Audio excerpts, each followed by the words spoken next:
अरे ये दर्श को इतना घमंडी नहीं होना चाहिए था। अगर मेरे पास पैसे का असीमित स्रोत होता तो मैं ऊपर जाकर उसे पीटता। दर्श और उसकी पत्नी की ओर अपनी चंचल निगाहें घुमाते हुए उपस्थित सभी अतिथि अब एक दूसरे से कानाफूसी कर रहे थे।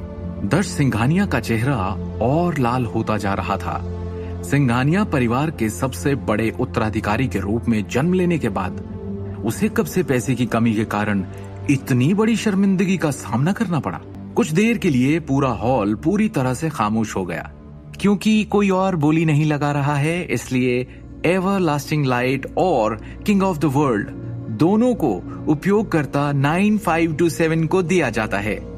रोज सरदाना ने निश्चित रूप से घोषणा की और गहनों के 2 टुकड़ों के स्वामित्व का निर्णय लिया। इसके अलावा उपयोगकर्ता 9527 ने एक मैसेज भी भेजा है। रोज ने गंभीर अभिव्यक्ति के साथ कहा, उपयोगकर्ता 9527 कहते हैं कि किंग ऑफ द वर्ल्ड एक अमूल्य खजाना है जिसे पैसों से नहीं मापा जा सकता है। जहां तक एवरलास्टिंग लाइट का सवाल है, ये केवल शौचालय में लटकाए गए योग्य कचरे का एक टुकड़ा है और उन्होंने अनुरोध किया है कि मैं एवरलास्टिंग लाइट को टुकड़े टुकड़े कर दूं सबके सामने। क्या वो इतना भयानक कैसे हो सकता है? वास्तव में इसे सबके सामने टुकड़े टुकड़े करना चाहता है। उसके इरादे अब दिन के समान स्पष्ट हैं। वो बस सिंघानिया परिवार को और भी अधिक अपमानित करना चाहता है। अरे उसने कुल 50 लाख रुपए में ये पेंडेंट खरीदा, फिर भी वो इसे अपने हाथों से पकड़ने से पहले इसे टुकड़े टुकड़े करना चाहते हैं। ये व्यक्ति कितना अमीर हो सकता है? ये सच्ची ताकत का प्रतीक है।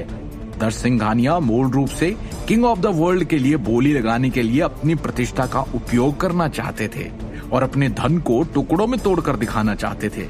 लेकिन उस व्यक्ति को देखो, उसने 50 लाख में तान्या की एवरलास्टिंग लाइट खरीदी और इससे पहले कि वो इसे अपने हाथों में पकड़ सके, इसे नष्ट करने का इरादा रखते हैं। ये उनकी ताकत में अंतर है। मुझे संदेह है कि दर्श सिंघानिया भविष्य में दिल्ली के कुलीन परिवारों में अपना चेहरा नहीं दिखा पाएंगे।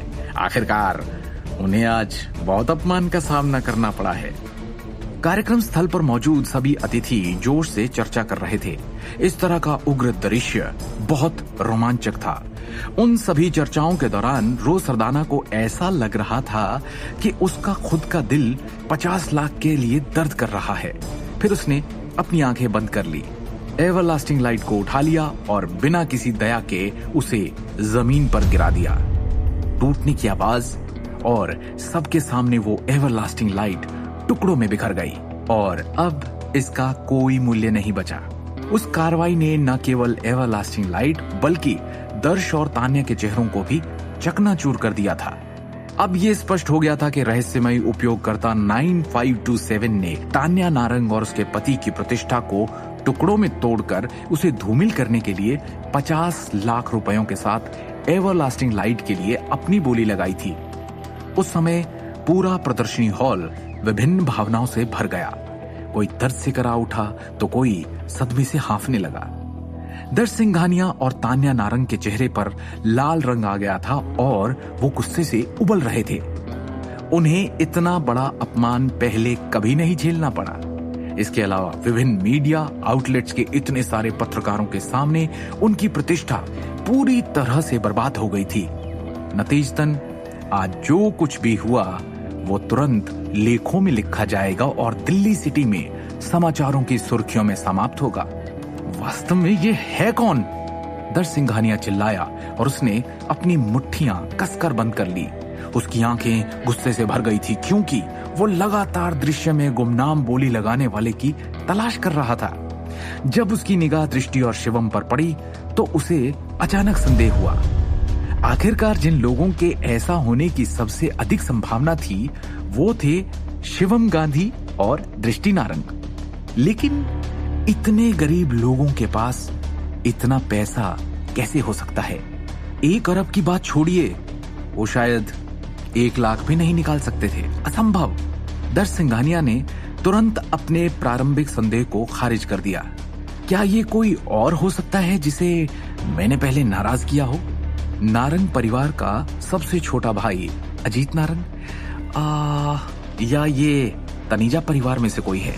दर्श ने कहा, अपने अंतहीन रोष को रोकने में असमर्थ, फिर भी वो अभी भी ये पता नहीं लगा सका कि रहस्यमय उपयोगकर्ता 9527 आखिर कौन था। आगे की कहानी जानने के लिए देखिए अगला एपिसोड सिर्फ पॉकेट एफएम के यूट्यूब चैनल पर, और शिवम द हिडन वॉरियर के सारे एपिसोड्स को सुनने के लिए डिस्क्रिप्शन में दी लिंक से डाउनलोड करें पॉकेट एफएम ऐप।